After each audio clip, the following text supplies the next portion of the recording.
ברוכים הבאים לשאלו את הימין האמיתי, שמי חיים בן פסח, ועכשיו יש לנו שאלה מצל הר. צל הר הוא חבר יקר מאוד בפורום שלנו, הפורום של תנועת הימין האמיתי.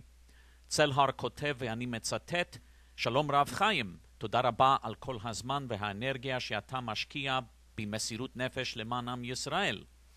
חבר שלי ואשתו עברו לדירה חדשה, ובשבוע הראשון התפרץ הביוב וכיסה את כל הדירה. הגועל והצחנה היו כה נוראים שהם לא יכלו לנקות בעצמם את הזוועה. הבחור חשב ובסוף הוא אמר, ברוך השם שיש ערבים. והוא מצא בספר טלפונים אינסטלטור ערבי שהביא פועל מאיזה כפר שעבר וניקה ידנית את השפכים מהרצפה. אז מה הזוג הצעיר היה עושה אם על הערבים היו מקשיבים לעצה של הימין אמיתי ומהגרים מארצנו? סוף ציטוט. שאלה מצוינת, צל הר, וכמובן שהתשובה היא שיהודים חייבים לעשות את העבודה הזאת. ויהודים חייבים להפסיק עם הגישה הזאת שזוהי עבודה ערבית וזוהי לא עבודה מתאימה לנו. אתה יודע, צל הר, שכאן בארצות הברית שרב מרוויח הרבה כסף. שרב זה מקצוע שבאמת משתלם בארצות הברית. וככה זה צריך להיות, כי יש צורך לאנשים כאלה. אבל נחשוב לרגע על ההיגיון הזה, שניתן למיליוני ערבים ששונאים אותנו ורוצים להשמיד אותנו, להמשיך ולהישאר בארץ ישראל, כי אנחנו רוצים שהם יעבדו עבורנו במצבים כאלה. נחשוב כרגע על ההיגיון הזה.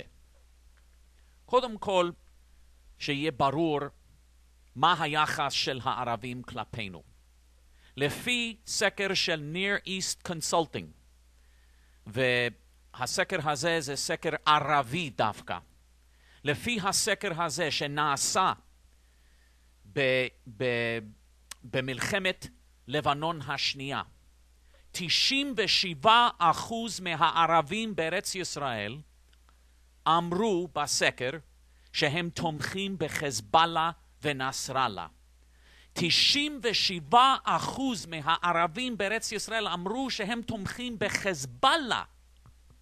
אז זה ברור שכמעט כל הערבים רוצים להשמיד אותנו, שונאים אותנו, והם האויב שלנו. אז נשאיר מיליוני אויבים כאלה בתוך מדינה קטנטונת, כמו מה שיש לנו בארץ ישראל? זה ממש התאבדות לאומית. ואם נעשה זאת, אם נשאיר אותם, כמובן שתקום במרוצת הזמן מדינה פלסטינית כביכול, כמובן שאין פלסטין ואין פלסטינים, כל זה שקר, אבל מדינה מלאכותית שקרית כזאת כן תקום, חלילה, אבל היא כן תקום, אם יהיו מיליוני ערבים שימשיכו לגור ביהודה, שומרון וחבל עזה. כי לא העולם ולא העם שלנו, אף אחד לא מוכן לקבל מצב שלעולם מיליוני מהערבים האלה ימשיכו לגור תחת ריבונות ישראלית. זה לא יהיה מקובל על העולם או אפילו על העם שלנו, שזה יימשך לעולם. אבל נחשוב לרגע על מה היה המצב אילו לא היו לנו מיליוני ערבים תומכי חזבאללה כאלה במדינת ישראל, בארץ ישראל. אתה יודע כמה מיליארדים היינו חוסכים כל שנה? מה היה במדינת ישראל אם לא היה לנו שיעור פשע כל כך גבוה? כי רוב הפשע במדינת ישראל, בארץ ישראל, זה מהערבים. רוב תאונת הדרכים זה בגלל נהגים ערבים שנוהגים בלי רישיונות וממש רוצחים אנשים בכבישים. אם לא היו לנו בעיות ביטחוניות, אם לא היו לנו בעיות בכבישים, אם לא היו לנו את כל ההוצאות בבריאות, בחינוך, בכל מיני סעד ממשלתי שאנחנו נותנים לאויבינו, אם לא היה לנו מצב כזה, אני אומר לך צלהר ולכם כל המאזינים היקרים שלנו, שהיה לנו גן עדן עלי אדמות בארץ ישראל. עם שכל יהודי, בלי הערבים כאן, היה לנו גן עדן כאן. אם המדינה גם הייתה מדינה יהודית אמיתית עם ערכים יהודים. אנו חייבים לקדש עבודה עברית. מה הציונים הראשונים אמרו? שצריך עבודה עברית, פועלים עברים. אפילו הציונים השמאלניים אמרו אז שזה אסור להעסיק ערבים, שצריך עבודה עברית. ואנו חייבים לחדש ולקדש את המושג הזה שוב. אנו חייבים להיות גאים לעבוד בכל מקצוע שהוא. ולומר שאנחנו מוכנים לתת לערבים עבודה, אתה יודע מה הזוג הזה, ואני לא מאשים אותם כי אולי הם לא מבינים את פשר העניין, אבל מה הם עשו כשהם העסיקו את הערבים האלה? גם האינסטלטור השרברב וגם הפועל שלו.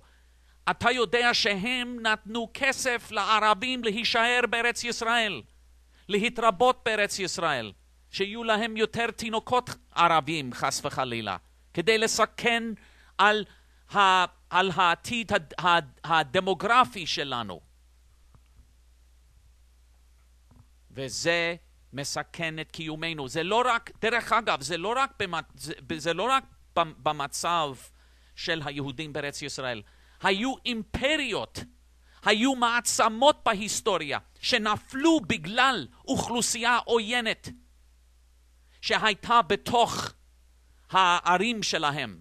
זה קרה ברומי, זה קרה ביוון, זה קרה בפרס, זה קרה במצרים העתיקה.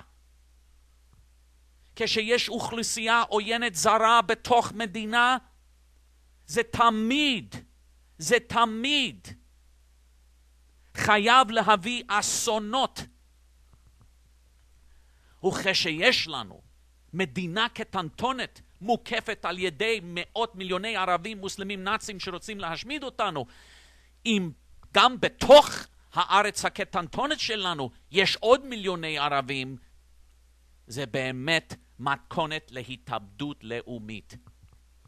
תנו לנו לעודד הגירה ערבית מארץ ישראל. תנו לנו לתת חינוך יהודי, ערכים יהודים לנוער שלנו, ואנחנו ניתן לזוג הזה שרברב יהודי עם יהודים שיהיו גאים לעשות מה שצריך ולהרוויח, ותהיה לנו מדינה יהודית לעם ישראל בלי אויבינו, כמו שהקדוש ברוך הוא ציווה אותנו מימי קדם, וביחד אנחנו נבנה מדינה שבאמת תהיה אור לעמים, גוי קדוש ועם נבחר. אני מודה לך על השאלה צלהר, ואני שוב מזמין את כולכם להצטרף לתנועת הימין האמיתי. שלום.